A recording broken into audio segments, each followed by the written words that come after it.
Boa noite a todos. Nós estamos iniciando, neste momento, a Semana Bíblica da Comissão de Animação Bíblica da Arquidiocese de Olinda e Recife. Nós estamos aqui com Meire Ruth, participando conosco, Francisco Rufino, que é do CEBI Nacional, e Josélio, que também é do CEBI Pernambuco. Nós estamos agora com uma das intérpretes que vai nos ajudar nessa noite, para que a gente possa iniciar a nossa conversa hoje sobre a Semana Bíblica. Nós queremos convidar agora o nosso arcebispo de Olinda e Recife, Dom Fernando Saburino, para que possa participar também conosco e fazer as palavras iniciais do evento. Muito boa noite. Eu gostaria de saudar a todos que estão participando dessa live, especialmente o pessoal do CEBI, né, que terá a oportunidade na noite de hoje, nessa abertura, de tratar do tema O Perfume do Amor, a partir de Deuteronômio, capítulo 6, versículos 4 a 13. Quero saudar o presidente da Comissão de Animação Bíblica, do Adelson Sobral, e a todos vocês que estão nos acompanhando aí nessa live, desejar que aproveitem o máximo desses dias de formação, nesse mês tão especial, né, o mês da Bíblia. Eu preparei para o mês da Bíblia um artigo que será publicado amanhã, um artigo sobre o mês da Bíblia. Eu queria, então, com esse artigo, fazer a minha introdução desse programa, dessa formação, né, que estamos iniciando hoje. O tema, claro, que é aquele tema proposto, né, para o mês da Bíblia. Abre tua mão para teu irmão. Neste ano de 2020, o mês da Bíblia, que a Igreja Católica sempre celebra em setembro, terá de ser feito de modo virtual devido à pandemia. O livro escolhido este ano para leitura e reflexão é o Deuteronômio, com o lema Abre tua mão para teu irmão. O Deuteronômio não é dos livros mais conhecidos do Antigo Testamento. No entanto, é dos mais importantes e dos mais citados por Jesus. O termo grego Deuteronômio significa literalmente outra versão da lei de Deus. Conforme se acredita, o núcleo deste livro consiste nos rolos do livro da lei encontrados no Templo de Jerusalém na época do rei Josias. É uma releitura da lei de Deus dada a Moisés no Sinai, com uma visão mais crítica à monarquia e à desigualdade social, e com forte insistência na solidariedade aos pobres e necessitados. Como é um livro antigo e proveniente de uma cultura oriental de mais de 2.500 anos, o Deuteronômio contém alguns textos que legitimam a violência, a intolerância contra os estrangeiros e até a escravidão dos prisioneiros de guerra. Isso nos mostra não que Deus quer estas coisas, e sim que, para transformar a humanidade, a palavra de Deus se insere nas culturas humanas, como elas são, e assim vai propondo as transformações necessárias. Por isso, não se pode ler um versículo qualquer como se fosse uma palavra para hoje. É preciso ler a palavra de Deus a partir do seu contexto histórico e social, assim como buscando sempre o que, através dela, o Espírito diz às igrejas, conforme Apocalipse 2:7. No Brasil atual, vemos um aumento terrível da pobreza e das desigualdades sociais e o agravamento da violência nas cidades e no campo. O documento final do Sínodo da Amazônia aponta que a ganância pela terra está na raiz dos conflitos que levam à violência contra os povos indígenas e à criminalização dos movimentos sociais e seus líderes. A cada dia se agrava a destruição da Amazônia e dos outros biomas brasileiros. E a sociedade é tentada a cair em uma onda de intolerância racial, social e religiosa, que é contra o projeto divino de paz e justiça. Neste contexto, é fundamental lermos o Deuteronômio como profecia social, principalmente capítulos chaves como o capítulo 15 e o 24, que contêm medidas sociais a favor dos mais pobres. Dali vem a palavra que Jesus disse poucos dias antes de morrer: pobres sempre tereis convosco. Ele quis, assim, retomar o Deuteronômio, que estabelece regras para que a sociedade seja mais igualitária e possa obedecer ao projeto divino. Não deve haver pobres no meio de vós. Deuteronômio 15, 4. Que a vivência de mais um mês da Bíblia nos ajude a crescer no compromisso com a palavra de Deus, assimilando-a como palavra de vida, que nos motiva a receber um coração novo e um espírito novo, transformando assim nosso coração de pedra em coração de carne, como diz o profeta Ezequiel 36, 26. A fraternidade cristã, inspirada nas Sagradas Escrituras, deve ser a meta a atingir e assim nos sentirmos verdadeiramente irmãos e irmãs. E eu desejo a vocês todos que estão sintonizados conosco uma formação maravilhosa. Aproveitem esses dias de encontro a partir de hoje para que possamos enriquecer o nosso conhecimento da palavra de Deus. E desde já, mais uma vez, o nosso muito obrigado a todos que vão contribuir para essa formação bíblica a partir do livro do Deuteronômio. E que Deus abençoe a todos.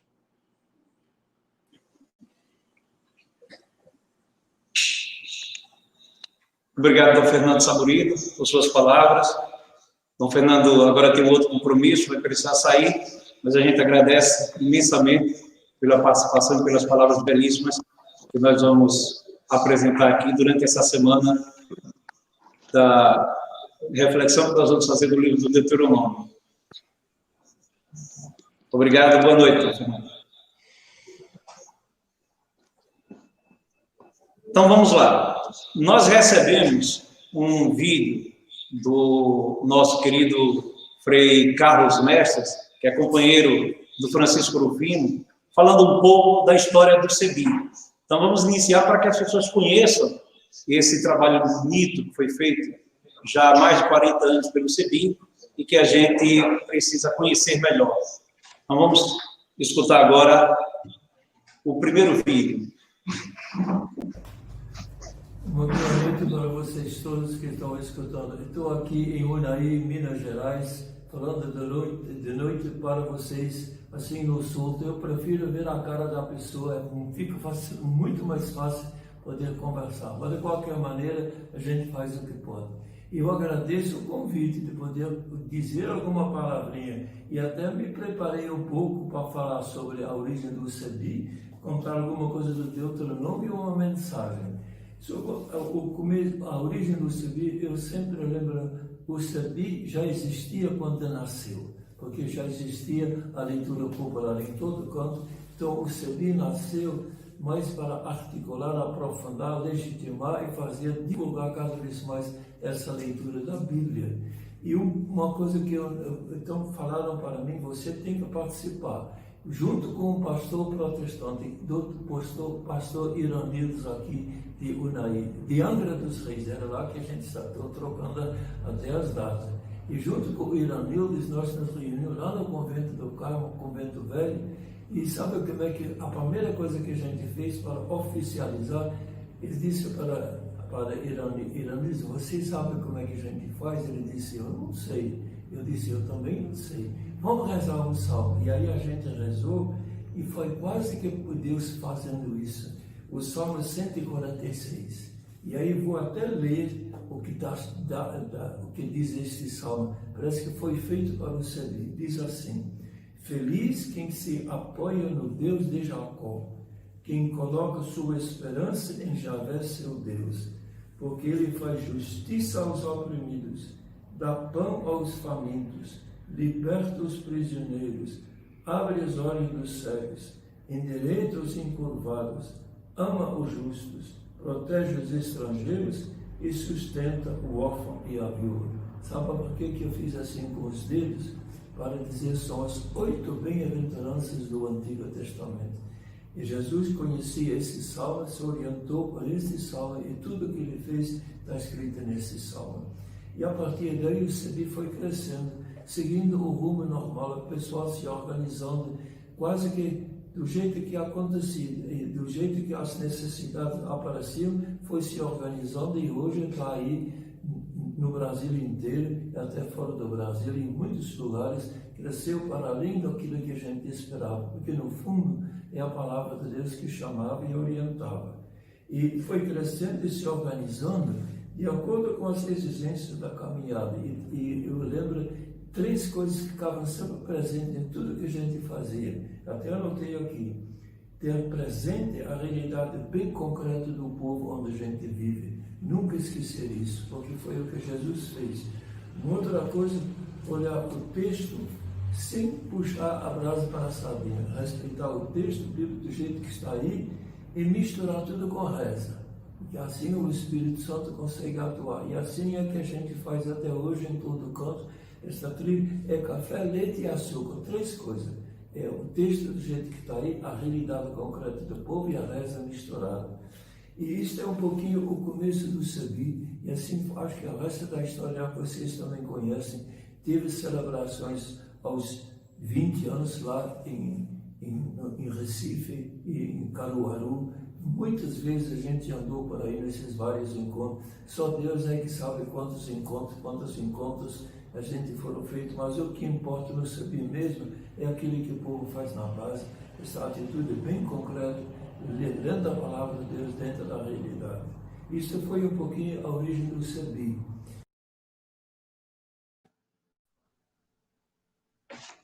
Pedimos desculpas, né?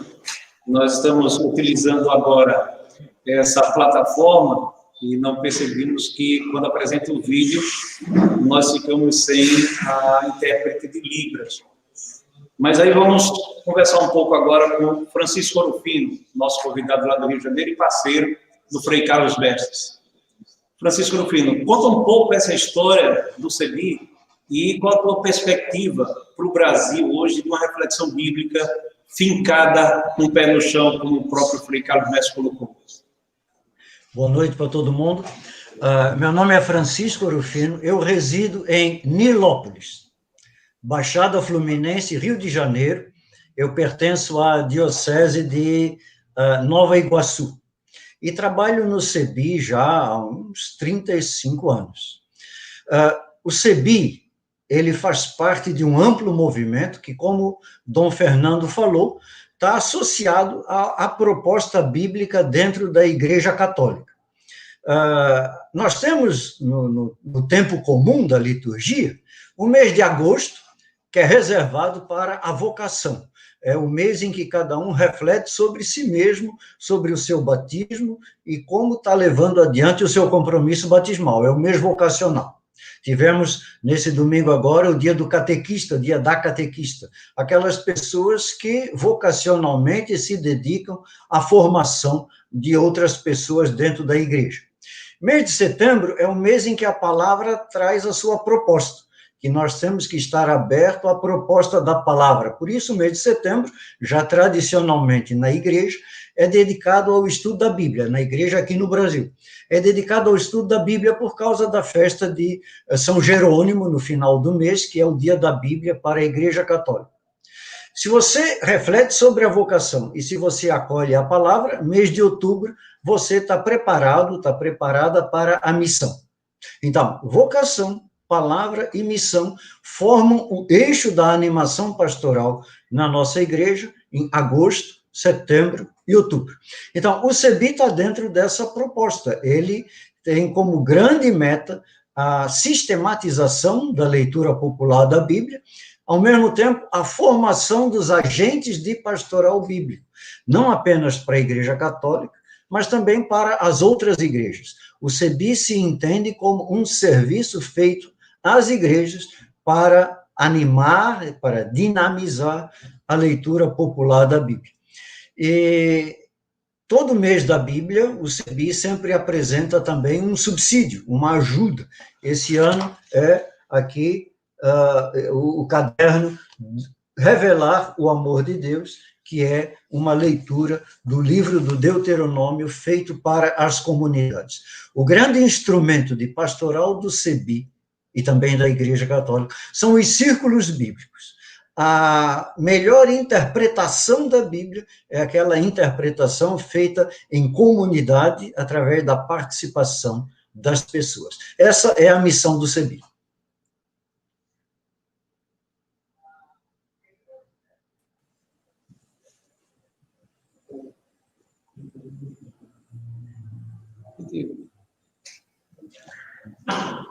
Bem, agora vamos ouvir um pouco o Josélio e a Ruth, que fazem parte do CEBI aqui em Pernambuco.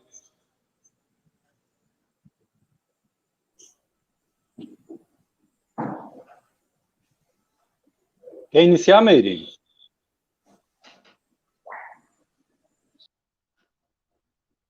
Por favor.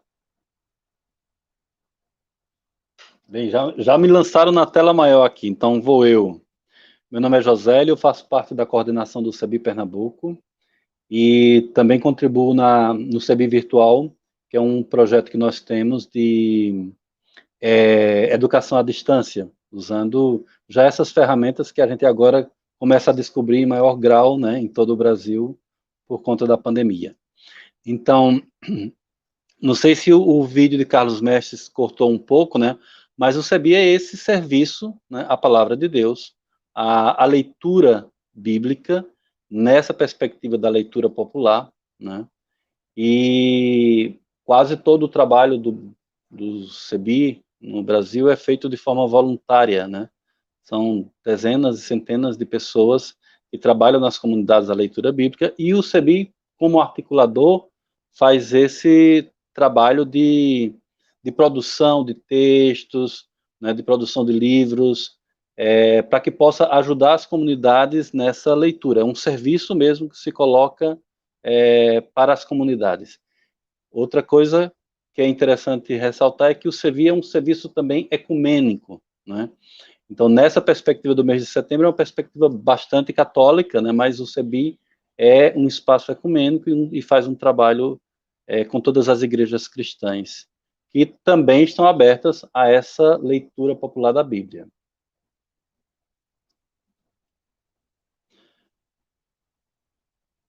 Meire, por favor, você.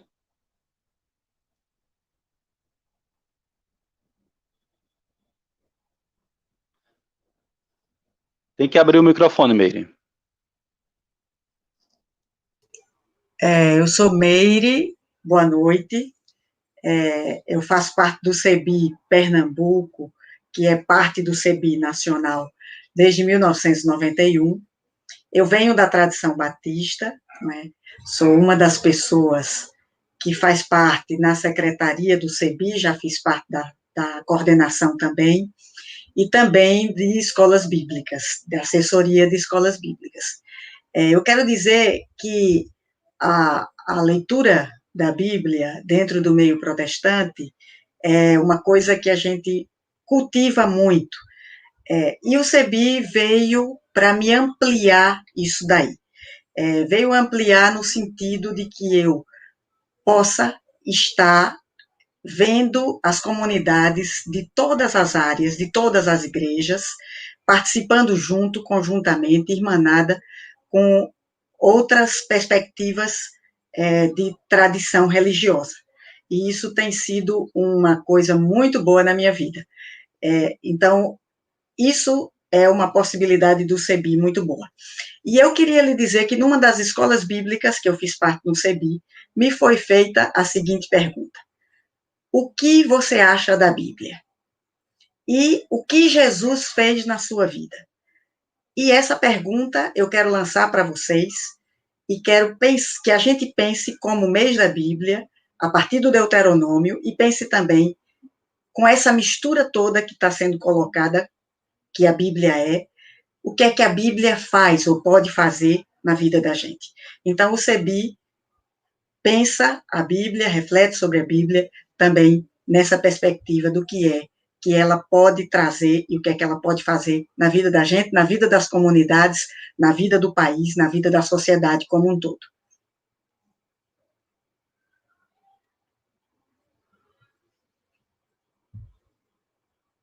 Adelson?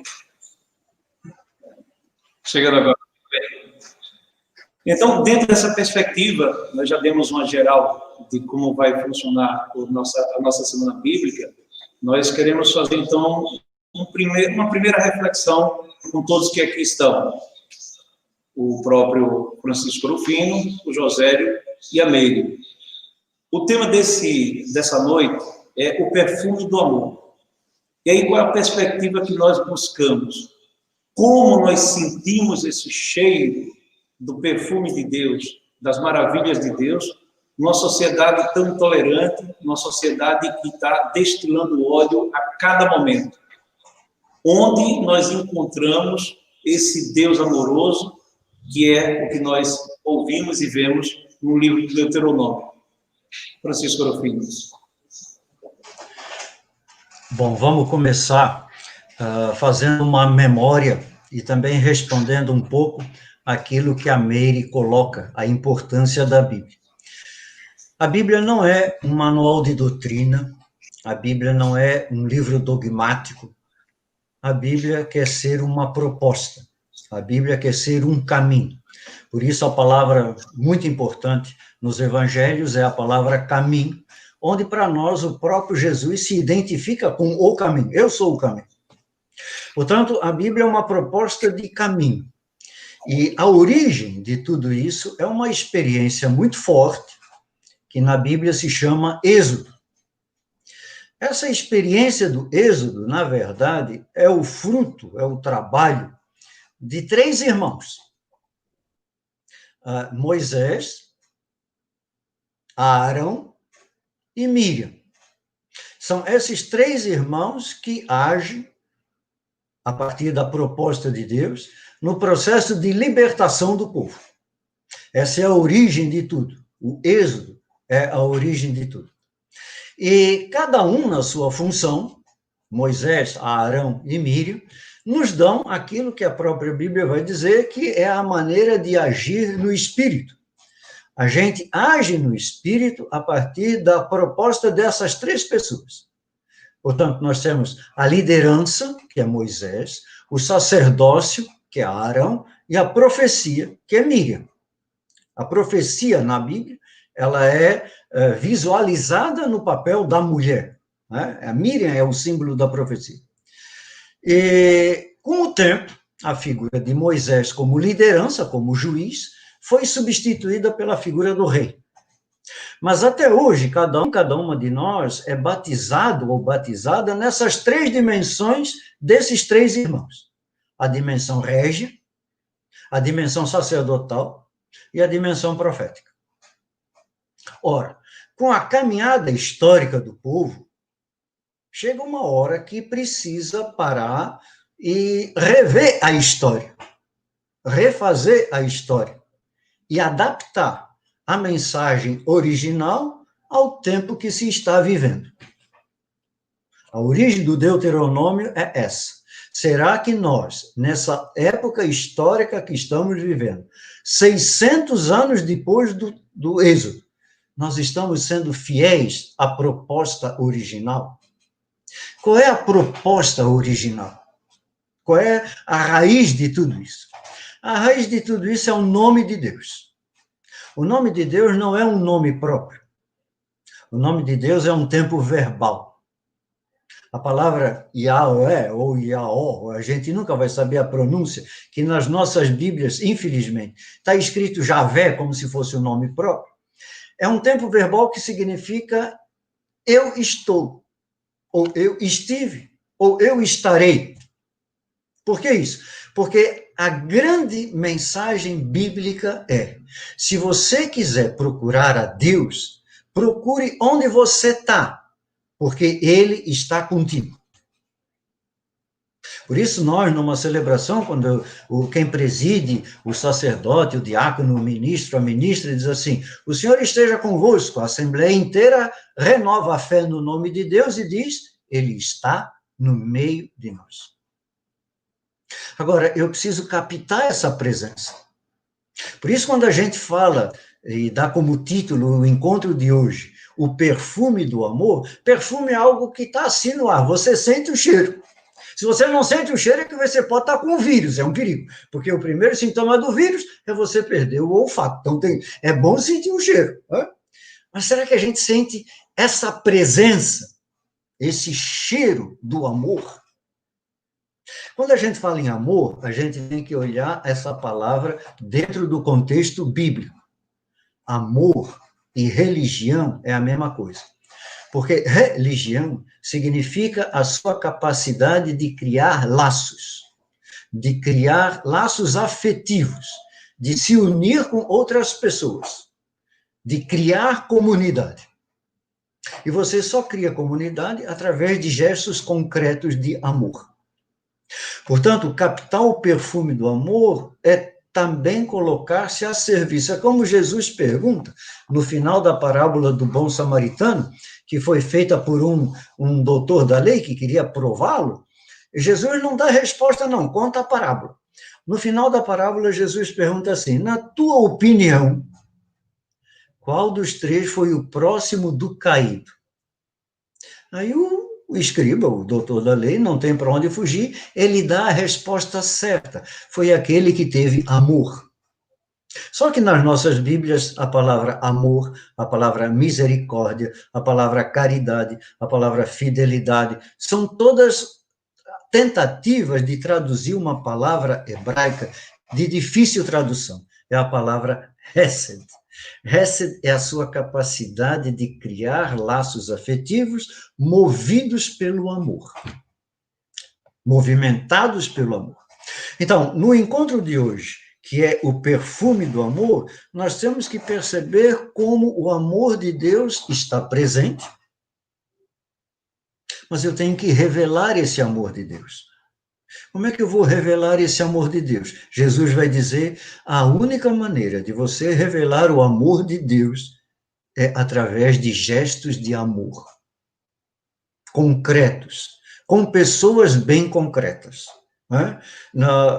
Quando Jesus vai refazer os laços que fundamentam a proposta religiosa de Jesus, está no capítulo 6 do Evangelho de Mateus, Jesus diz que a gente tem que saber criar laços com o próximo, ele usa a palavra esmola, mas a bem da verdade a melhor tradução da palavra é partilha. Com Deus, ele vai usar a palavra oração, e a terceira coisa que é a mais difícil de todas as coisas, é o jejum. Para Jesus, jejum é a sua capacidade de se mostrar mais forte do que qualquer coisa. Nós hoje vivemos uma sociedade de consumo. Todas as coisas são mais fortes do que nós, a começar pelo dinheiro. O que Jesus está propondo é que a gente consiga fazer um jejum de consumo, para que a gente esteja mais livre para criar laços de amor. Por isso, quando uma vez um escriba pergunta assim, qual é o maior dos mandamentos? Jesus vai utilizar o livro que tenta sistematizar essa proposta do amor de Deus em gestos concretos para o irmão. Jesus vai utilizar o livro do Deuteronômio. Por isso que o lema do mês da Bíblia desse ano é abre a tua mão para o teu irmão, ou seja, cria relação com o teu irmão. Seja religioso, seja amoroso, abre a mão para o teu irmão. Essa é a grande proposta do Deuteronômio. Será que hoje, no momento que nós estamos vivendo, nós estamos sendo fiéis à proposta de Deus no livro do Êxodo? O que é que nós temos que adaptar para o tempo que se chama hoje? Então, essa proposta de Jesus, ele ao utilizar o Deuteronômio, Jesus vai dizer assim, ama. A proposta de Deus é amar. Deus é amor, vai dizer a primeira carta de João. Ama o Senhor teu Deus com todo o teu coração, isso significa com todo o teu sentimento, com toda a tua alma, isso significa com todo o teu ser, e com todo o teu entendimento, isso significa com toda a tua inteligência. Se a gente se relacionar a Deus com intensidade de coração, de alma e de entendimento, nós temos também capacidade para abrir a mão para o nosso irmão e criar com ele uma relação religiosa. O perfume do amor de Deus está no ar. Ele se concretiza através do nosso gesto concreto, gesto de amor para uma pessoa bem concreta. Nós temos que abrir a mão, lançar uma proposta, ser uma presença para quem está precisando. Amém. Ok. Muito bom. Vamos agora ouvir Meire, começando por Meire. Traz um pouco dessa história, desse perfume maravilhoso de Deus para a gente.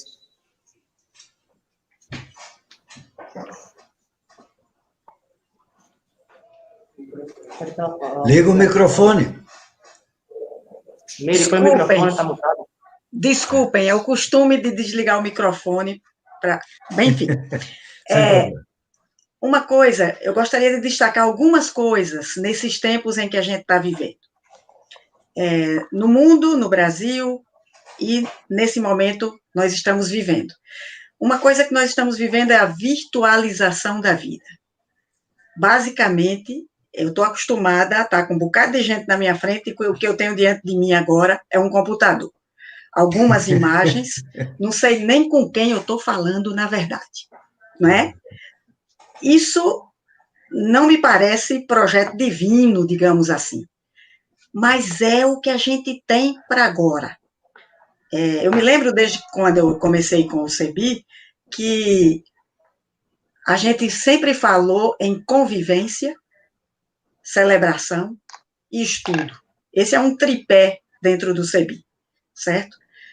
Como conviver nesses tempos de agora, em que tudo é virtual?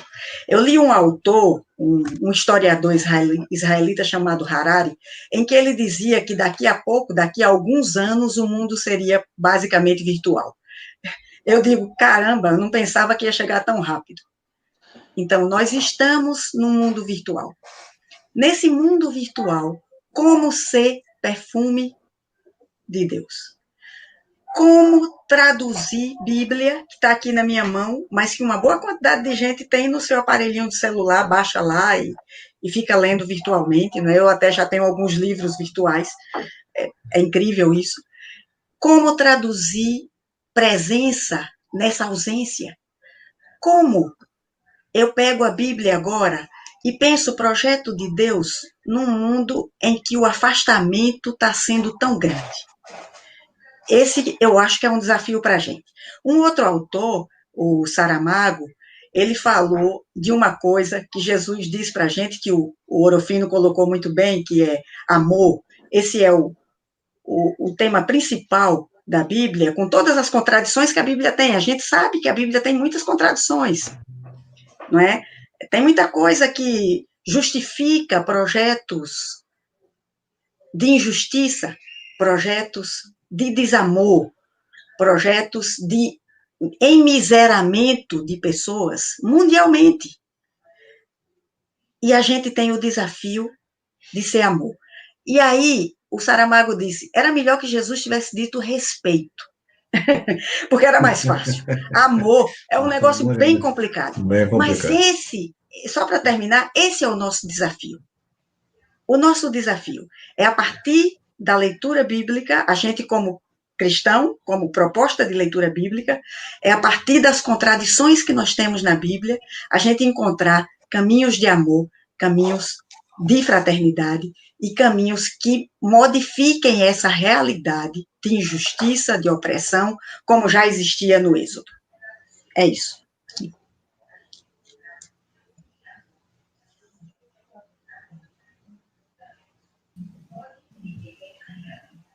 Deixa eu provocar um pouquinho o José. A gente tem visto a arquidiocese e todo o trabalho que está sendo feito na Casa do Campo, né, com as pessoas que vivem em situação de rua. Então, a gente poderia dizer que vivenciar efetivamente esse perfume do amor de Deus seria vivenciar o cuidado com o outro a partir desse amor que nós estamos buscando e vivendo nesse tempo de pandemia? Muito bem, Adelson. Eu moro aqui pertinho da Casa do Campo, né, e sempre visito a Casa do Campo, mas nesse período da pandemia, eu pude contribuir de uma forma mais distante, mais afastada, com a Casa do Campo, de uma forma financeira mesmo. E muita gente fez isso, né? A Casa do Campo, ela distribuiu por dia, mais ou menos, mais de 500 marmitas, né, para aqueles que estavam mais necessitados. Tinha uma coisa que eu ouvia no começo da pandemia, que eu disse, não é possível que as pessoas imaginem isso, né, sobre o vírus. Elas diziam assim, e eu vi posts no Facebook sobre isso, você não vê um morador de rua pegando esse vírus, né? Você não vê essas pessoas ficarem doentes. Eu disse, gente, quem é que está acompanhando essas pessoas para dizerem tamanha barbaridade? Porque são as pessoas mais desnutridas, as que não podem lavar as mãos, as que têm menos higiene porque moram nas ruas, as mais necessitadas porque são aqueles exatamente que são órfãos, né, da sociedade. Estar próximo do outro é estar próximo desses órfãos da sociedade. E como é que você vira as costas, lava as mãos e diz assim, não, essas pessoas, elas não pegam Covid, né? E o trabalho do campo, da Casa do Campo, do MST, né, que é aqui no centro do Recife, já perto do Recife Antigo, ali na beira do rio, ela prestou um grande serviço para essa população, né, e como outras pastorais, como a Pastoral de Rua, né, presta também, diversos outros igrejas também fazem esse trabalho de pastoral de rua, não só a Igreja Católica. Esses são dos grupos dos mais necessitados, né? Dos grupos dos mais rejeitados, aqueles que a gente deve acolher primeiro, né? Eu queria também falar de uma outra experiência que tem a ver com essa coisa do campo, que eu tenho vivido desde o ano passado, mas esse ano com mais intensidade, a partir de março, que é um trabalho que nós temos com hortas em Caruaru, hortas domésticas e orgânicas, trabalhando tanto a segurança alimentar, como trabalhando também um pouco de saúde através das ervas medicinais, e trazendo e resgatando essa sabedoria das ervas medicinais. Nesse período todo da pandemia, essas pessoas do campo, elas tinham alguns trabalhos na cidade também, mas principalmente em Caruaru, a fonte de renda delas era a costura para a Sulanca. E a Sulanca foi toda fechada, durante quase 2 meses, né, a Sulanca ficou fechada, e essas pessoas ficaram sem renda. Por incrível que pareça, a horta acabou sendo tanto um local, né, para se trabalhar a questão do alimento, como se trabalhar a saúde mental, porque as pessoas estavam preenchendo o seu tempo, né, na roça, na horta, e estavam trabalhando a saúde mental nesse momento. Isso, para mim, foi uma experiência que eu trago também para esse ano, muito importante.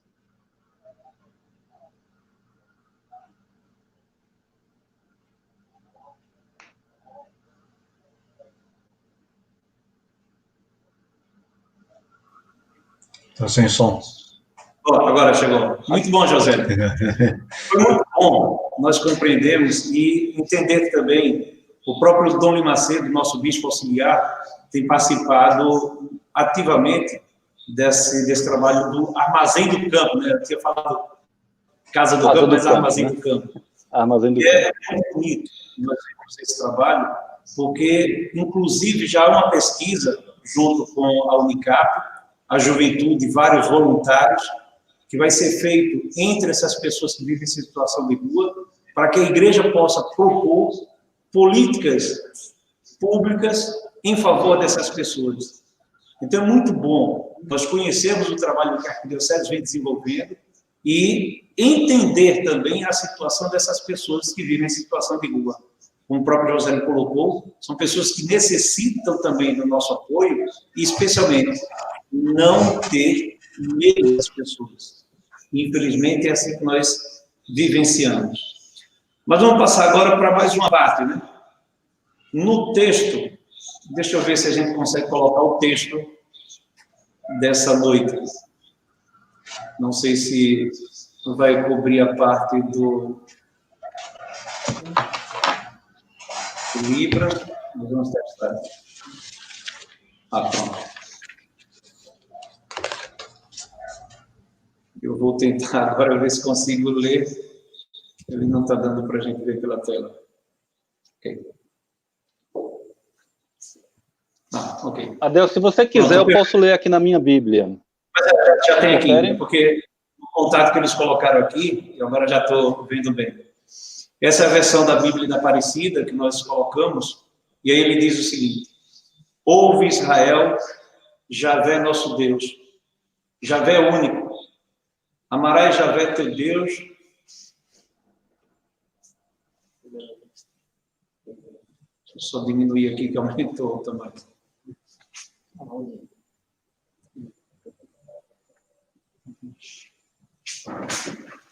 Não, José, pode ler, José. Eu acho que é melhor. Portanto, amarás o teu Deus com todo o teu coração, com toda a tua alma e com toda a tua força. Que estas palavras que hoje te ordeno estejam em teu coração. Tu as inculcarás aos teus filhos, e dela falarás sentado em tua casa e andando em teu caminho, deitado e de pé. Tu as atarás também a tua mão como um sinal, e serão como um frontal entre os teus olhos. Tu as escreverás nos umbrais de tua casa e nas tuas portas. Quando Javé teu Deus te introduzir na terra que ele, sob juramento, prometeu a teus pais, Abraão, Isaque e Jacó, que te daria, nas cidades grandes e boas que não edificastes, nas casas cheias de tudo o que é bom, casas que não enchestes, poços abertos que não cavaste, vinhas e olivais que não plantastes. Quando, pois, comeres e estiveres saciado, fica atento a ti mesmo, não te esqueças de Javé, que te fez sair da terra do Egito, da casa da escravidão, e a Javé teu Deus que temerás. A ele servirás, e pelo seu nome jurarás. Palavra do Senhor. Graças a Deus. Francisco Rufino. Quando nós ouvimos esse trecho, eu recordo um pouco as palavras de Jesus quando diz: olhai os lírios do campo.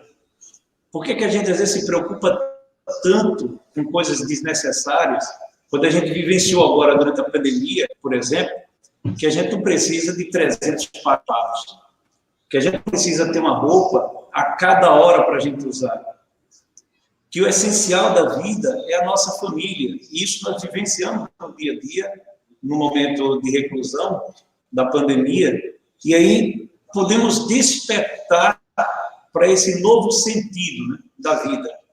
E aí, em um dos encontros que eu participava, eu dizia: será que nós não corremos o risco de, passada essa pandemia, nós voltarmos àquele mesmo mau costume de valorizarmos as coisas materiais e esquecermos de Deus e das pessoas? Bom, em primeiro lugar, eu gostaria de dizer que a passagem que foi lida é o coração do Deuteronômio. vamos dizer assim, é a proposta básica da teologia do Deuteronômio. É a que trata de recuperar o verdadeiro rosto de Deus. O verdadeiro rosto de Deus, que é Yahvé, ou Javé, como queira, que é o Deus libertador do Egito. Lembra-te, faz a memória. É o Deus que te tirou do Egito, da casa da escravidão, da casa da servidão. Portanto, o Deuteronômio quer que a gente recupere o rosto libertador de Deus. Esse é o ponto básico do Deuteronômio. Né? E aquilo que Dom Fernando Saburido falou no começo, o Deuteronômio é um livro bastante contraditório em si, porque, bem da verdade, ele é uma reforma de atualização do Êxodo, só que feita pela figura mais contraditória de todas, que é a figura do rei. Né? Por isso, o Deuteronômio ele tem implicações sérias, por exemplo, na centralização, no exercício do poder, na intolerância. Então, ele também tem um lado assim muito perigoso. O que é de importante para nós aqui, a partir de tudo isso que você coloca no momento que a gente está vivendo? De fato, nós estamos passando por um momento quase que assim de uma freada muito brusca em toda a dinâmica da sociedade humana. Né? Nós, de uma hora para outra, a gente se viu fechado dentro de casa, fazendo um isolamento forçado, limitado na sua locomoção, e aí passou a perceber que tudo aquilo que a gente acumulou não vale de nada. Ou seja, nós temos que botar na cabeça que um vírus microscópico colocou em xeque toda a sociedade tecnológica do ser humano. Nós temos aparelhos incríveis, mesmo na área da saúde. Nada disso vale para esse vírus. O vírus derrotou aquela mentalidade tecnológico-científica que a gente tem, da qual nós todos fomos criados e da qual nós nos tornamos totalmente dependentes. O que é que o livro do Deuteronômio quer lembrar a partir do texto que foi lido e a partir disso que você colocou? O livro do Deuteronômio e o momento do coronavírus que nós estamos vivendo é um momento que pede que a gente faça uma séria avaliação dos valores básicos da nossa vida. Ou seja, de quem nós somos dependentes? Quais são as suas dependências? Aí volta um pouco a questão do jejum que Jesus fala no capítulo 6 do Evangelho de João. A gente era dependente de automóvel, a gente era dependente do combustível, a gente é dependente da eletricidade, a gente é dependente do dinheiro. A gente é completamente dependente da tecnologia. A gente é completamente dependente daquilo que a gente consegue acumular para melhor usufruir. E todas essas nossas dependências estão sendo sacudidas, completamente sacudidas. Então, eu acho interessante que a gente reveja a questão do Deuteronômio e coloque a proposta que Jesus tenta realçar. Olha, a sua única dependência é a dependência da presença de Deus em sua vida. Né? Por isso que Jesus diz, não podeis servir a dois senhores. Ou você serve a Deus, entra na lógica da partilha, na lógica do amor, na lógica da solidariedade, na lógica da fraternidade, ou você serve o dinheiro. A lógica do acúmulo, a lógica do conforto, a lógica da ganância, que é a grande lógica que movimenta o Brasil inteiro, não é? A ganância que gera toda e qualquer corrupção que está por aí, aquela ânsia de ter mais do que precisa. Então, eu creio que essa reflexão do Deuteronômio pode nos ajudar a avaliar quais são as nossas dependências e, ao mesmo tempo, a gente possa fazer uma opção.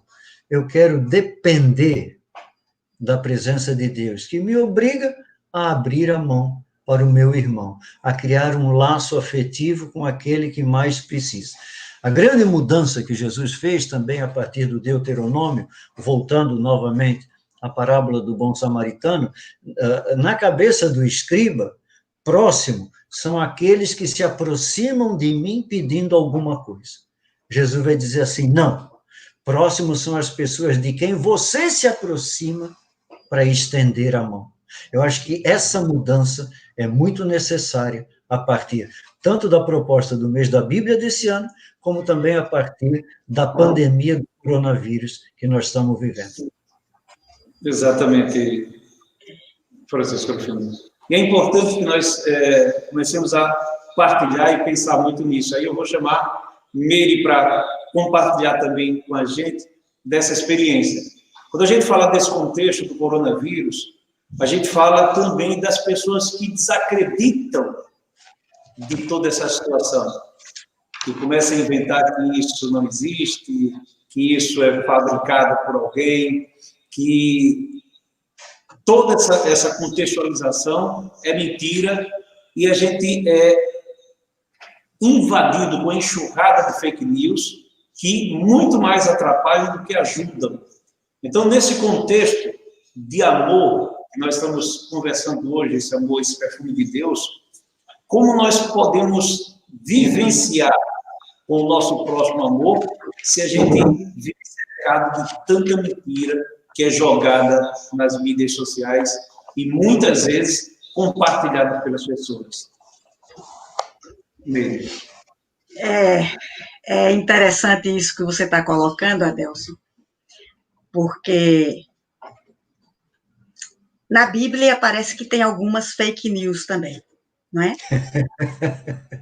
A fake news é um projeto. A fake news faz parte de um projeto de poder, faz parte de um projeto de acumulação, faz parte de um projeto de destruição, para garantia de um povo, de um pinguinho de povo, não é? O Dom Fernando Saburido falou de escravidão, teve uma outra coisa, mas a gente vê que há na Bíblia a possibilidade dela ser usada para opressão, para ser colocada miséria no povo, para ser feito fake news, para que as pessoas possam ler a Bíblia e dizer bem assim, mas a Bíblia diz isso, então eu vou fazer isso baseado na Bíblia. E o que a gente tem que procurar, e o que a gente vem procurando, é buscar o que é que está, o Frei Carlos já falou nisso uma vez, por trás da palavra. Qual o projeto? Será que tem sentido um Deus que quer destruição? Será que tem sentido uma Bíblia que quer que a pobreza aumente, que a desigualdade aumente, que a intolerância reine, que o preconceito seja a tônica, que a violência aumente? O Deuteronômio, eu estava lendo, né, sobre ele também, diz que é como se fosse um evangelho, não é? Como se fosse a boa nova de Deus no Primeiro Testamento, não é? A boa nova de Deus está lá no Deuteronômio.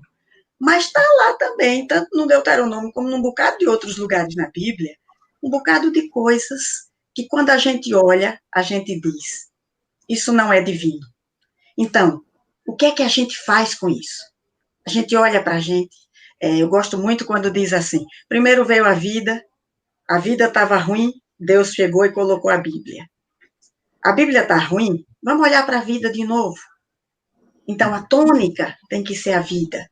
E a Bíblia pode ajudar nisso, se a gente der uma olhadinha em qual é o projeto divino e qual é a coisa que pode ser projeto divino. Porque não pode ser projeto divino destruição, desigualdade, empobrecimento, falta de saúde, não é? Nada disso pode ser projeto divino. Então, presença de Deus é o que o povo que escreveu a Bíblia quis dizer que existia. A gente procura muitos livros, a gente tem muitos livros que não demonstram a presença do Deus de um povo. O povo da Bíblia disse ou diz para a gente, Deus está presente. O povo da Bíblia diz, o meu Deus, o nosso Deus está presente na história da gente. Agora, de que maneira eu posso enxergar que é a presença do Deus que a gente comunga, digamos assim, como cristão? que é a presença do Deus de Jesus Cristo. O Deus de Jesus Cristo. Jesus dizia muitas vezes: ouviste o que foi dito aos antigos, ouviste o que foi dito, eu, porém, vos digo. E aí, quando ele diz ouviste o que foi dito, ele tira o que foi dito, que não serve como partilha, que não serve como amor, que não serve como perfume, que não serve como solidariedade, como tolerância, como acolhimento, e diz: eu, porém, vos digo. Eu acho que esse eu, porém, vos digo de Jesus é o perfume que a gente está querendo colocar nessa semana. É o abre tua mão para teu irmão. Quando no Deuteronômio desse texto de hoje a gente pega: amarás o Senhor teu Deus de todo o teu coração, de toda a tua alma e de todo o teu entendimento, que Jesus vai e puxa do Levítico e diz: esse amor ao teu Deus está junto com o amor ao próximo. Não existe um amor abstrato, separado da comunidade, separado do irmão, separado do próximo, separado de quem está junto da gente. Essa é a palavra que eu queria deixar agora.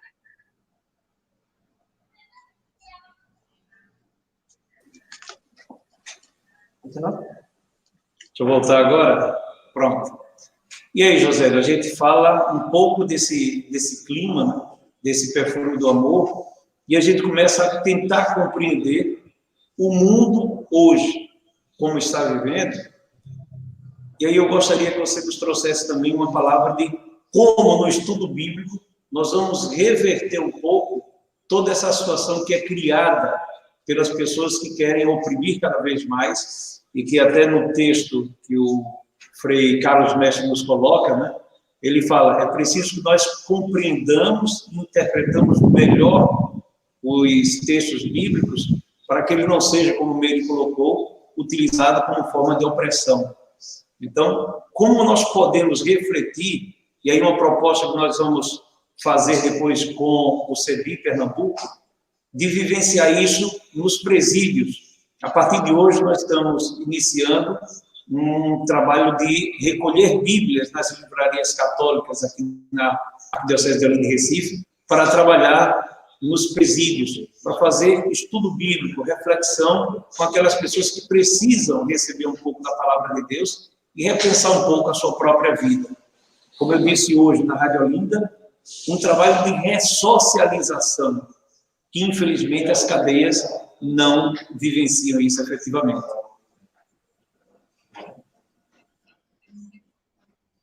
Adelson, o próprio bispo já colocou nessa problemática da própria Bíblia, eu acho que Carlos Mestre coloca também na fala dele, que às vezes a própria Bíblia parece que ela tem textos contraditórios, né?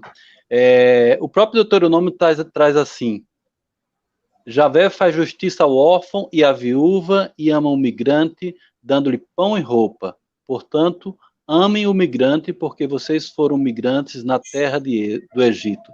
Isso está em Deuteronômio 10, 18. Aí já lá no início do Deuteronômio, né, 2, 33, diz uma coisa diferente, né? Diz assim: Javé, o nosso Deus, o entregou diante de nós, e nós o derrotamos, como também a seus filhos e a todo o seu povo. Nesta ocasião, capturamos todas as suas cidades e consagramos cada uma delas ao extermínio, de homens, mulheres e crianças. Não deixamos nenhum sobrevivente estrangeiro. Numa ele fala em acolher o estrangeiro, né? Na outra ele mata todos os estrangeiros que ele vai encontrando pelo caminho, não é?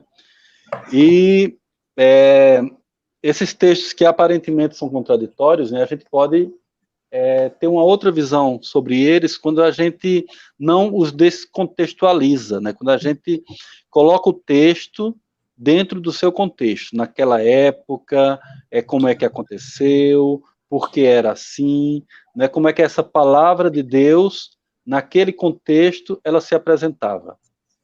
E hoje, a gente pode fazer na roda, né, da leitura bíblica, no círculo, né, no círculo bíblico, uma reinterpretação para os nossos dias hoje, que a gente chama também de hermenêutica, né? Então é preciso fazer a hermenêutica, porque aquela hermenêutica que era feita lá no Deuteronômio já não serve mais para a gente.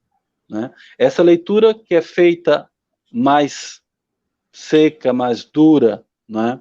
Eu acho que nesse contexto mais árido mesmo da vida das pessoas, ela tem que ter uma doçura, né? Tem que ser adocicada, né, pelo amor de Deus.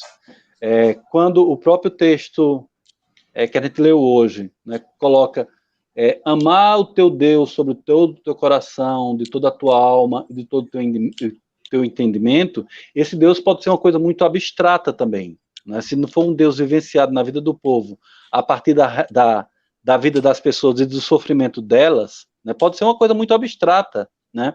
Pode ser tão abstrata que as pessoas queiram transformar ele num bezerro de ouro, para poder ver, para poder tocar, porque brilha, porque é valioso, né? Foi essa a tentação que o povo caiu no Egito, no deserto, né? No deserto. Então, essa imagem de Deus se concretiza no outro, na relação da vida, de olhar de outra forma, por exemplo, o ambiente no qual a gente vive, né? Que a gente não pode seguir destruindo esse ambiente no qual a gente vive.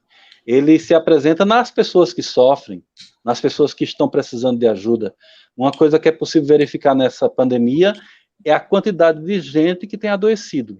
Adoecido por ficar dentro de casa, adoecido por estar desempregado, adoecido porque não tem renda, adoecido porque as famílias estão mais juntas, então estão vivendo...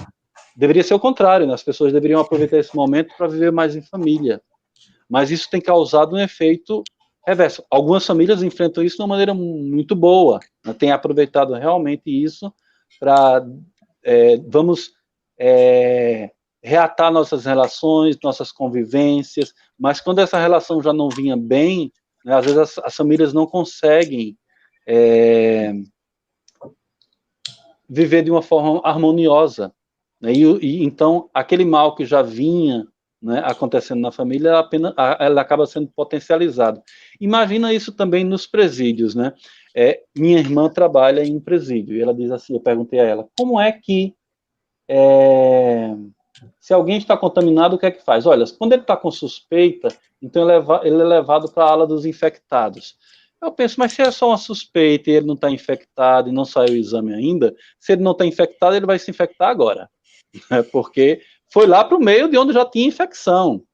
Ele não tem muita escolha, não existe um meio termo, não. Você está com suspeita, você vai para a ala dos infectados. Então, você imagina que até nesse ambiente, né, dos presídios, isso também tenha se agravado, né? O medo, né, porque você já está ali em confinamento, e confinamento obrigatório, você já estava confinado antes da pandemia, e você agora vem um vírus que é inevitável que esse vírus chegue no presídio. Então, a todas as visitas que eram recebidas dos familiares, todas as visitas que eram recebidas das pessoas que levavam a palavra, né, que liam essa palavra, ou que levavam outro tipo de conforto, tudo isso foi desmontado nesse período agora, né? Os presídios, né, e os presidiários são uma daquelas categorias no qual Jesus vai dizer, estive preso e não me visitastes. Então, é uma daquela categoria especial que Jesus olha, né, para ela e diz assim, esse daí, né, precisa ser acolhido. Muita gente olha para o presidiário como alguém que já está com uma mácula, né, que já está com um estigma, que esse daí não se ressocializa mais. A gente tem diversos exemplos que diz isso ao contrário. Agora, os próprios espaços prisionais, infelizmente, não são espaços de ressocialização. São espaços na verdade, de trazer mais revolta ainda para as pessoas. E a gente precisa olhar, primeiro o Estado precisa olhar, é seu dever, né, ao encarcerar, né, promover aquilo que ele diz que vai fazer, que é a ressocialização. A própria ministra do Supremo Tribunal Federal reconheceu agora esqueci o nome dela, mas uma das duas que está lá, Carmen Lúcia, né? Exatamente, a Carmen Lúcia reconheceu que os presídios, que a gente perdeu essa batalha, né, que os presídios não são espaços de ressocialização. E a gente tem como cristão, como cristã, a gente tem um papel fundamental nisso aí, né, porque não é apenas o Estado, né, que que deve cumprir esse papel de ressocialização. Quando o presidiário sai da penitenciária, né, da cadeia, e ele é reinserido na sociedade, é um dever de toda a sociedade acolher e dar oportunidade, né, de vida para essas pessoas. Né? O Deuteronômio não toca exatamente nesse ponto, mas ele toca na questão, por exemplo, do sábado, né, do perdão das dívidas, toca na questão do escravo, né, de como esse escravo devia ser liberto após, no 7º ano. Né, como era que deveriam se agir com essas pessoas que eram escravizadas. O Deuteronômio traz isso. Né? E isso pode ser muito bem aplicado nessa questão do preso, quando ele é reinserido na sociedade. Né? A gente permite que ele continue como escravo, né? A gente permite que ele continue dessocializado. Esse não é um ato que eu creio que o cristão possa ter. O cristão é chamado a ter uma outra postura, que é exatamente o de acolhimento. Que bom, José. Nós vamos agora já na parte final do nosso encontro de hoje, nesse primeiro encontro, e aí dentro desse contexto que o José colocou, eu volto a provocar o Francisco Rufino. Nós vemos uma das perguntas do subsídio do CEBI, justamente essa perspectiva de compreender, né? Como é que nós, na nossa vida, podemos vivenciar para o outro esse amor de Deus. Bom, antes de responder diretamente isso, eu gostaria de fazer uma certa costura entre o que disse a Meire e o que disse o Josélio, que eu acho uma coisa muito importante quando a gente faz uma semana bíblica, uma semana de animação bíblica. Existe uma palavra muito perigosa, que é a palavra fundamentalismo, leitura fundamentalista. É uma palavra perigosa por quê? Porque a palavra fundamentalismo em si significa ir aos fundamentos. Fundamento é o alicerce, é aquilo que sustenta. Ir aos fundamentos é uma coisa muito boa. Uhum. Por exemplo, quando Meire cita o exemplo que Jesus diz assim, né? Ouvistes o que foi dito aos antigos, é o que está na letra da Bíblia, não matarás. Mas isso é a letra. Qual é o fundamento dessa letra? O fundamento dessa letra é o Espírito.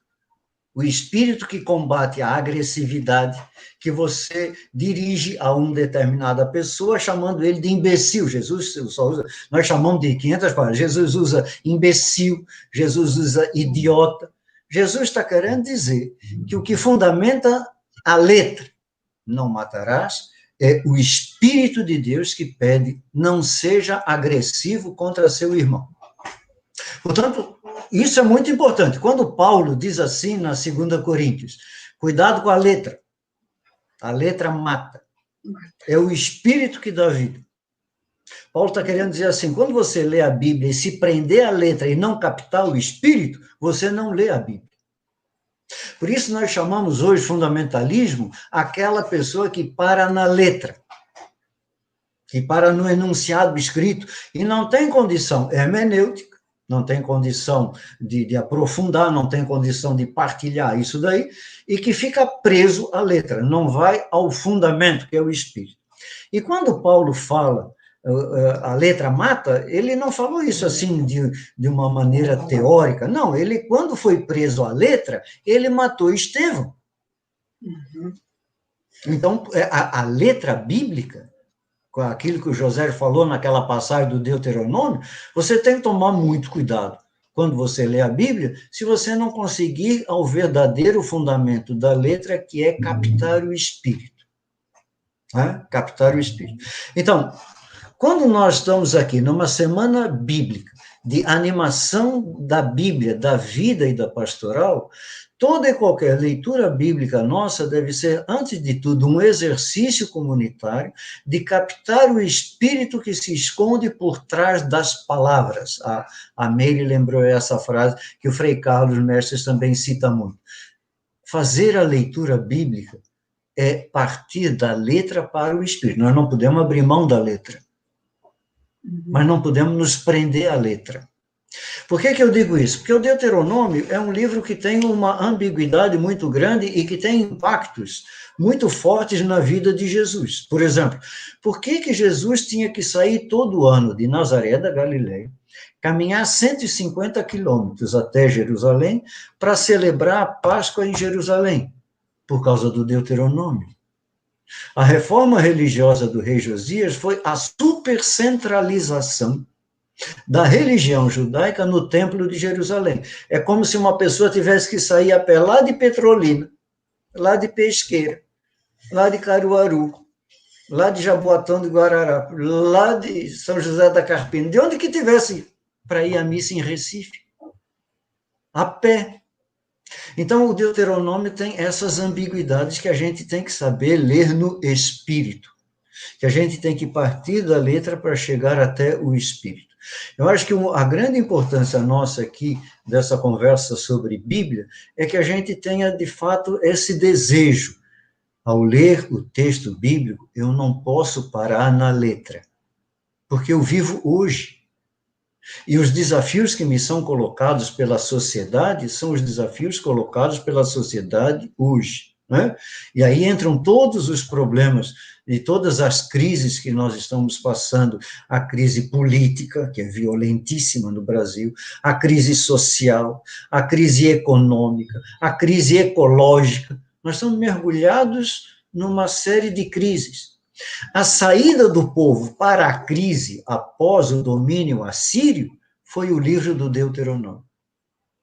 Portanto, nós temos que construir as nossas respostas a partir do Espírito, para que a gente possa hoje apontar a presença de Deus e ter condições de estender a mão para o irmão. Então, eu acho que o grande desafio que o momento nos coloca a partir da leitura do Deuteronômio é: como é que eu saio dessa crise? Quais são as condições que o Deuteronômio me possibilita encontrar um caminho? Agora, a construção desse caminho, evidentemente, é uma construção comunitária, porque a Bíblia é, antes de tudo, o livro da comunidade. Perfeito. Eu vou trazer uma pergunta aqui das mídias sociais, e aí eu gostaria de trazer para que Meire pudesse nos responder. Meire é uma pessoa muito querida nossa, que estava em Portugal e que retornou um pouco para cuidar da mãe. E aí tem uma pergunta feita por o nome da pessoa? Zivanildo, né? Qual o papel da família em reportar o perfume de Deus junto aos seus filhos? Aí eu faço uma combinação dos pais para os filhos, mas muitas vezes dos filhos para os pais. Esse cuidado amoroso que você tem com a sua mãe e que você retornou de Portugal. Que experiência a gente pode trazer, então, dentro da nossa família, de despertar esse amor de Deus entre os nossos? Então, é curioso isso, porque minha mãe virou minha filha, né? Já faz alguns anos. Eu passei bem uns 10 anos cuidando da minha mãe, e fui para Lisboa morar lá, e minha mãe passou mal, eu voltei para ver se dava uma olhadinha nela aqui junto com a minha irmã. Nós somos 7, entre 4 filhos e 3 filhas, nós somos 7. Eu estava justamente olhando aqui o seguinte: estas palavras que hoje te ordeno estarão no teu coração. Tu as inculcarás a teus filhos, e delas falarás assentado em tua casa, e andando pelo caminho, e ao deitar-te, e ao levantar-te, e por aí vai, não é? As atarás como sinal na tua mão, e te serão por frontal entre os teus olhos, e as escreverás nos umbrais da tua casa e nas tuas portas. Olha só. Minha mãe foi uma pessoa, uma professora, e eu estou falando nisso, usando esse texto, porque minha mãe era uma amante da Bíblia. Minha mãe agora tem uma demência, ela já não lê, ela já não fala, ela ainda se expressa um pouco, porque ela ainda aperta uma mão, ainda balbucia algumas palavras, ainda diz algum salmo, alguma coisa. Minha mãe leu, num ano, mais de 300 vezes a Bíblia. Ela aposentada, já com demência, precisando ser cuidada, mas ela leu mais de 300 vezes a Bíblia. Isso daí pode não significar muita coisa, poderia não significar muita coisa, mas o testemunho que eu tenho da minha mãe acerca de um bocado de coisas é o seguinte: meu pai adoeceu e minha mãe foi cuidar da gente. 7 filhos e um pai doente. E ela, sem ter recursos financeiros, ela nunca deixou de acolher ninguém na sua casa. Houve uma pessoa que contribuía financeiramente para ela. E essa pessoa disse: olha, E essa pessoa viu que tinha muita gente, muito mais do que nós 9 dentro de casa. Porque vinha uma outra pessoa, ela dava da comida que tivesse. Do que tivesse para a gente, tinha para quem tivesse, para quem chegasse. E essa pessoa disse: olha, eu não acho justo, eu estou te ajudando e você chama gente para sua casa, ou você recebe gente para sua casa. Ela disse: olha, eu não te pedi ajuda. Agora, o que eu tenho não é só meu. Eu acho que minha mãe tinha inculcado nela as palavras, no espírito da palavra, da partilha, do ser mais do que o ter. Eu vi muitos testemunhos, tive muitos problemas com a minha mãe, sabe? Inclusive, quando eu entrei no CEBI, minha mãe é evangélica, estudou no Seminário Batista, ela tem 95 anos, então ela acha, ou achava, essa altura eu já não sei mais, não é? Mas ela achava que qualquer pessoa que não fosse protestante iria para o inferno, certo?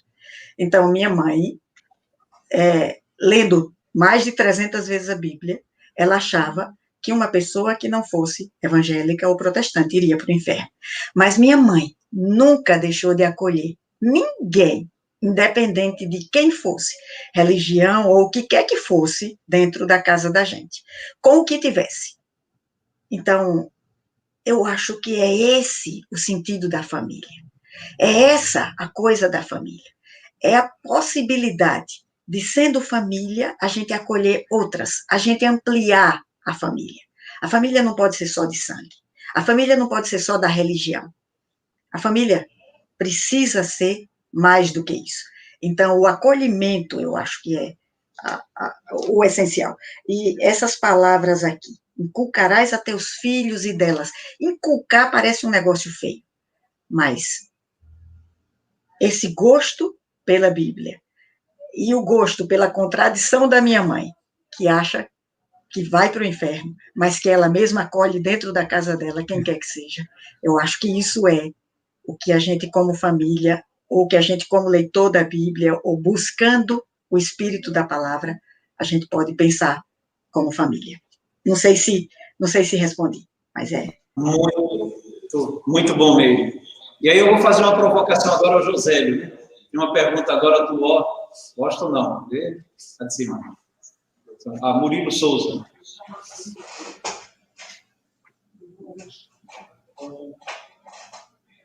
Tá colocando aqui. Ou eu coloco, você coloca aqui. Coloca aí.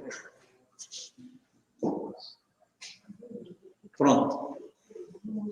Como essas comunidades, né, compreenderam esse perfume de Deus no meio de tanto sofrimento e escravidão, tanto no deserto e depois com Jesus?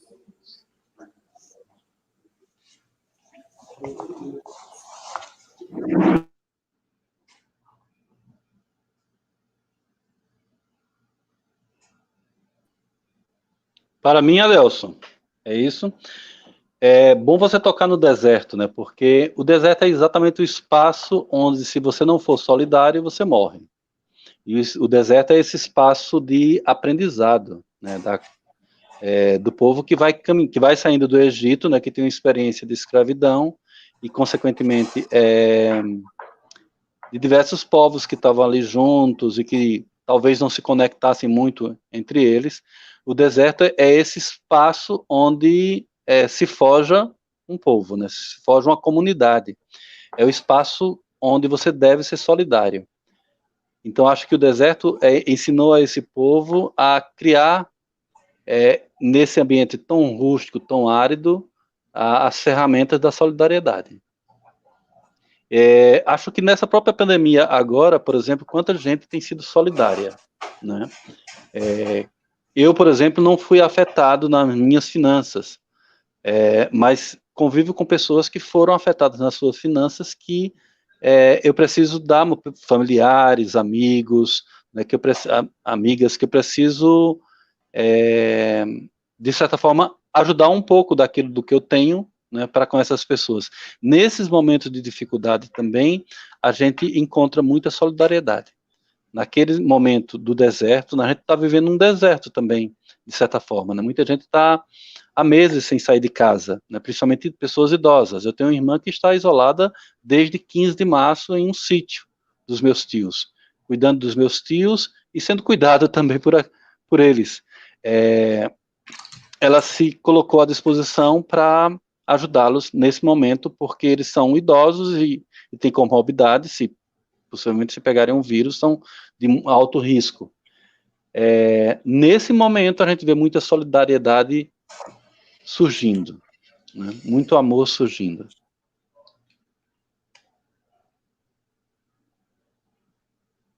Eu posso dar uma complementação? Sim. Pode sim. Então, é só que ele também coloca a questão de Jesus.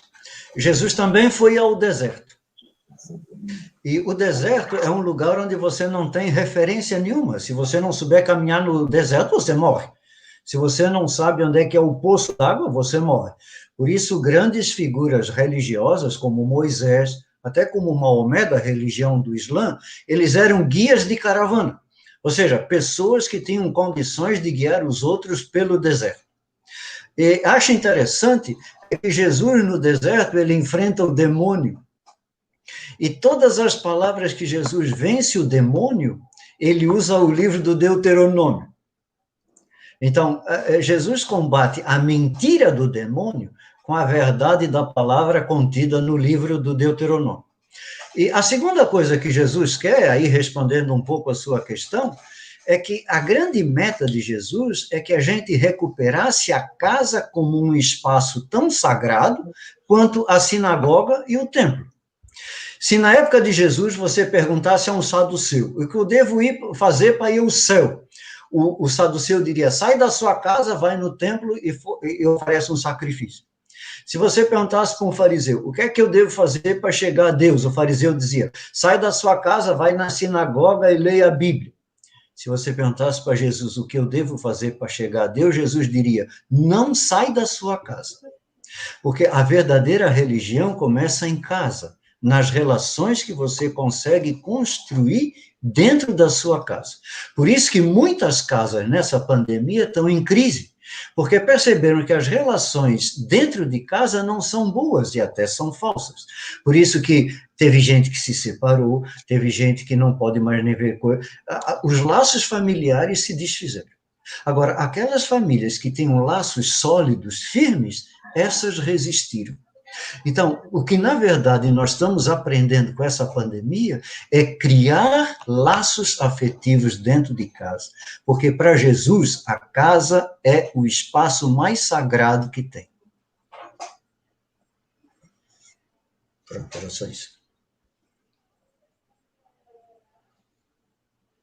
Francisco Rufino, a gente já está agora entrando na parte final da nossa live, né?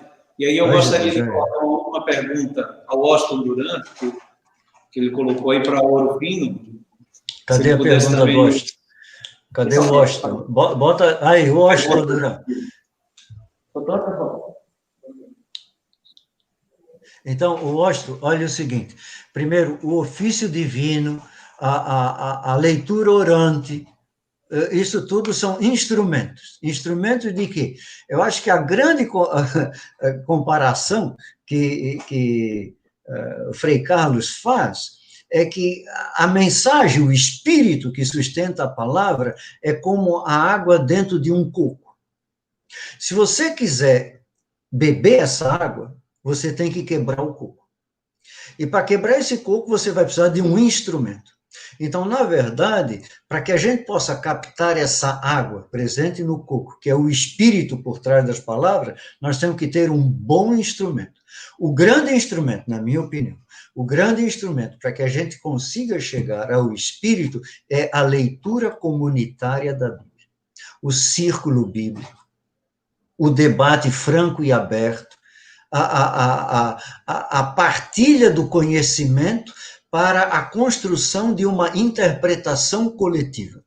A Bíblia é o livro da comunidade. Logo, a comunidade é o grande instrumento de interpretação da Bíblia.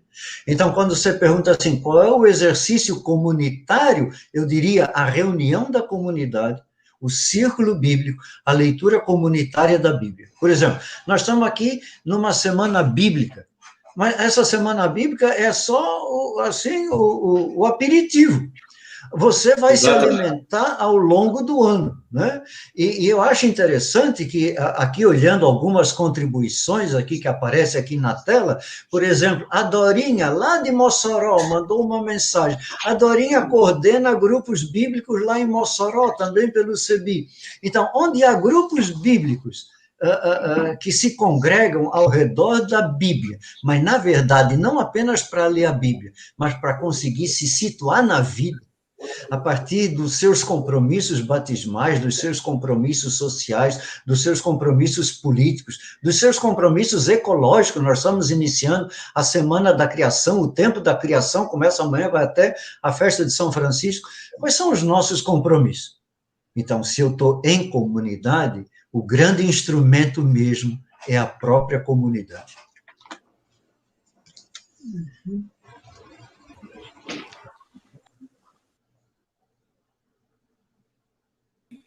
Foi? Muito bem, Francisco. Vamos ver se a gente coloca, então, nesses últimos 5 minutos, a gente fazer uma circular entre o Josélio, Meire e Francisco Rufino fazendo o encerramento.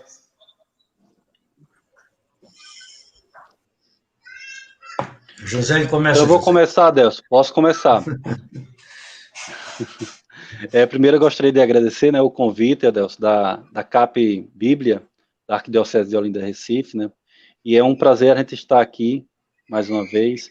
A gente que tem, nos anos anteriores, atendido algumas comunidades aqui na Arquidiocese, esse ano a gente está fazendo de uma forma diferente, né? Como todo mundo está fazendo de uma forma diferente, se reinventando, na verdade, né? Então, nosso muito obrigado.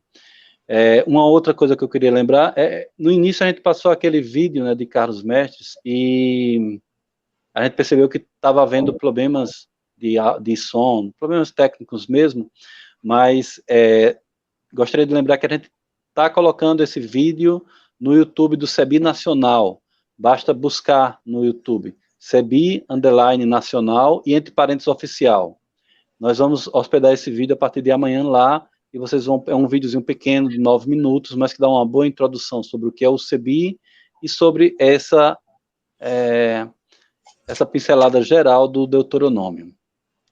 Então, acessem o YouTube do CEBI Nacional e vocês encontrarão esse vídeo lá, como um complemento, né, da nossa live de hoje. Exato. Muito obrigado. Eu vou até passar para você, nós dividimos aqui o vídeo em 3 partes, que o Francisco Rufino, o Frei Carlos Mestre, falou muito bem. A primeira é a introdução do que era o CEBI, a segunda ele fala do livro do Deuteronômio, e o final é um agradecimento. Então, eu vou passar depois para você esse vídeo. E agora, Meire, traz aí a tua reflexão para a gente. Então, prazer imenso. Apesar de eu preferir presencial, agradeço a Deus. Prazer de estar com o Rufino, com o Josélio. É só quem eu vejo, viu, gente? As outras pessoas que estão aí, em algum lugar, eu não estou vendo ninguém. E estou vendo também a menina da Libra, que eu me esqueci agora do nome dela, perdão. Eu queria dizer uma letra, que é assim: desça como a chuva a tua palavra, que se espalhe como orvalho, como chuvisco na relva, como aguaceiro na grama. Amém. Muito obrigada.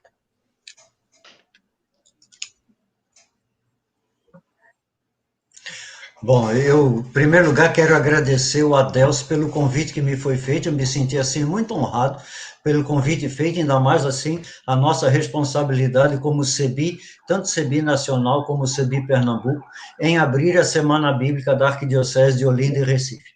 Eu me senti também muito honrado em poder participar com o CEBI Pernambuco, através da Meire e do Josélio, e de tantas outras pessoas aí engajadas no Pernambuco todo, congregados no CEBI.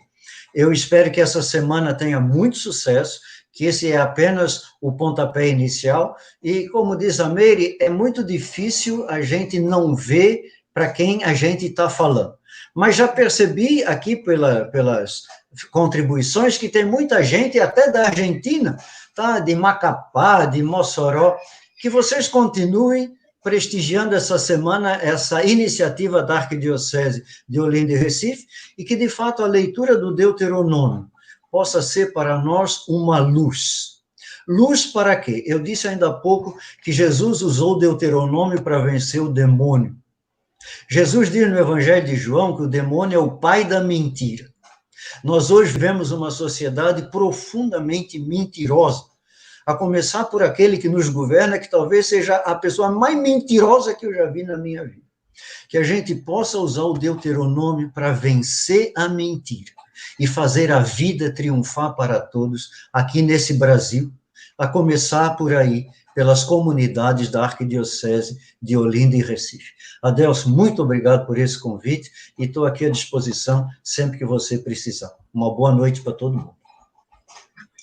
Eu agradeço aí as suas palavras e a gente vai colocar agora essa parte final do vídeo do Carlos Mestre, Frei Carlos Mestre, trazendo um pouco dessa esperança para a gente.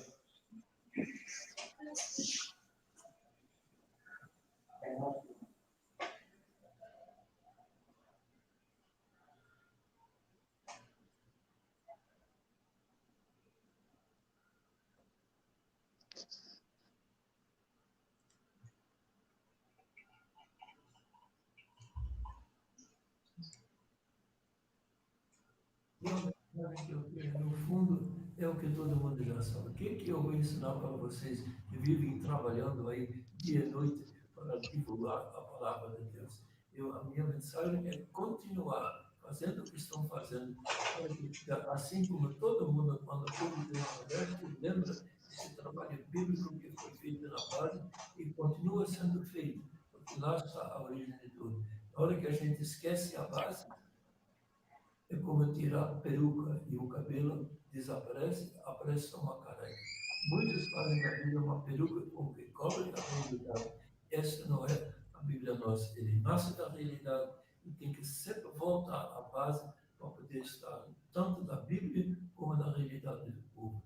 Eu falei um pouquinho meio confuso, misturado com tudo, mas acho que está dando para levar. E peço para que Deus abençoe a todos nós e todos vocês e nós aqui, que estou rezando aqui, estou numa capelinha do nosso convento em Munaí, onde a luz é um pouquinho melhor para fazer uma boa gravação que o Frei Reinaldo e o Frei Geraldo estão fazendo juntos. Então, os três estamos aqui mandando um grande abraço para vocês. Legal, muito bom.